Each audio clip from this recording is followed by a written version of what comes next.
What's up, everybody? Toad Pizza Guy here, back with Facebook Friday. That's right. I take the questions from people that follow me and are friends with me on Facebook at facebook.com/TonyPizzaGuy. Make sure you're following me, friend me up, whatever you want to do, and we'll get right into the questions right now. The first question is, what was your first video game that you really got into and loved? I was fortunate enough to be one of those kids that I had both the Nintendo and the Sega, so my parents spoiled me. Yes, I know, but like I said, I was fortunate to have both of them. I was really into Mario. That one was really, really great. I think Super Mario Brothers 3 is the first game that I really fell in love with, I should say. I love Sonic as well. Sonic was a great game. Sonic 1, Sonic 2, Sonic 3, Sonic and Knuckles. Love Sonic and Knuckles. That was a great game. But the one game and I think that I really got attached to and really hooked into was The Legend of Zelda: Link to the Past. When the Super Nintendo came out and that game came out, it was one of those games that you could just play forever, and it was so mystical and it was so amazing, and it was just a great game. And then Ocarina of Time came out, and I spent so much time playing that. I think the Zelda games are the ones that you get immersed in the world. And then also you can't forget Super Mario Brothers World, because that was a great one too. But I do think that the Zelda series are one of those games that I fell in love with, and I just got hooked, and it's one of those worlds that you get immersed in and you want to be around in that time period. What's your favorite non-wrestling video game character? That's a tough one. I know that I really did like Sonic, but when Knuckles came out, I thought Knuckles was such a badass. He could fly around. He was like an anti-hero kind of thing, and I thought Knuckles was really, really awesome. Believe it or not, I really want to talk about Super Mario Brothers, and I'm talking about Super Mario Brothers and Mario Kart. When I played Mario Kart, I would always pick Peach, and I don't know why. I kind of liked Peach. I enjoyed her in Super Mario Brothers 2, where you could fly around longer. I always played as Peach, and then in Mario Kart, I would play as her. And even the Peach game for the DS, I really enjoyed. So I like Peach as well. It's kind of a dumb answer, but again, Knuckles, he's such a badass. Gotta go with Knuckles, though. Who is your favorite WWE manager? Now, this is a tough one because there's a lot of really good managers, and I actually want to make a top 5 manager list. But one of my favorites, which I'm just going to put this one out there because it's kind of an obscure one, but one of my favorite managers is Lita. I think that when Lita was with Edge, they were a great team, and I think that Lita made Edge 1,000 times better than he was. When they did the live sex celebration, when he was the rated R superstar, the ultimate opportunist, she was just so great. And there were so many great storylines that came out of her character alone. You know, you had the Matt Hardy stuff going on with Edge, and then you had Lita, and it was just an overall great, great storyline. And Lita probably goes down as one of my favorite managers. Next question, are you into anime at all?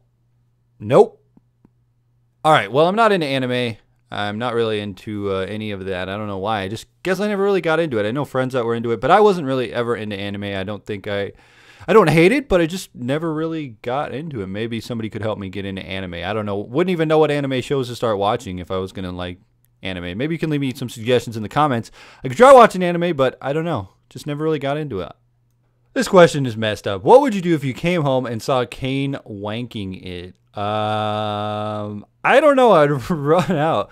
For some reason, if I saw Kane in my house, I'd be freaking terrified. I remember when Kane was a little kid. When I was a little kid and Kane first came in, I was absolutely terrified of him. He was so huge. He had the mask that was scary, plus the red light. Everything was very, very scary. If I came home and saw Kane masturbating, if he had the mask on, I would be terrified. If he didn't, I would be like, hey, Kane, what are you doing? Honestly, if you've ever watched any videos of Kane, he's really political, and it's kind of funny to see Kane out of his scary monster element. But if there was a WWE superstar masturbating in my house, I'd be like, hey, stop masturbating, and can I have an autograph? Okay, this is a very, very tough question. What do you think of the Benoit events? Do you think he's innocent? I found some good evidence that could show him being innocent. It was the anniversary of the whole Benoit thing. I think it was like 10 years ago, last weekend or something like that it happened. But honestly, when I heard about the Benoit stuff, I was shocked.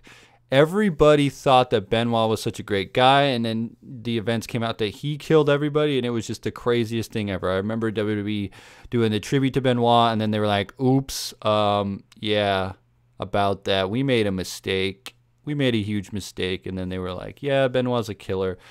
honestly, I don't know. It's a very, very sad, sad story. And you have to remember that Benoit was a wrestler, and all the stuff that he did in the ring as a wrestler, you can judge him on that, but you also have to judge him as a person. When somebody goes and murders somebody, murders his kid, his wife, and then takes his own life, that's the biggest cowardly thing I've ever seen. I don't think that they would just pinpoint it as a double homicide suicide kind of thing, or double murder suicide, whatever it is, if they weren't 100% sure. I don't think that the cops go out there to make the WWE look bad. A lot of people say that Benoit is too nice of a guy and this couldn't have happened. I really don't know. I know that Chris Jericho posted a picture of him and Benoit together, and it's just a very, very sad thing, and it's crazy the way that it all went down. One of the biggest wrestling tragedies ever, next to the Owen Hart story, but wow, when those events hit, that was a big shocker. I remember watching CNN nonstop and watching all the news and everything, reading everything on the internet, and just constantly glued in to find out if they found any evidence. But it doesn't seem like anything really ever took place as far as him being innocent or anything like that.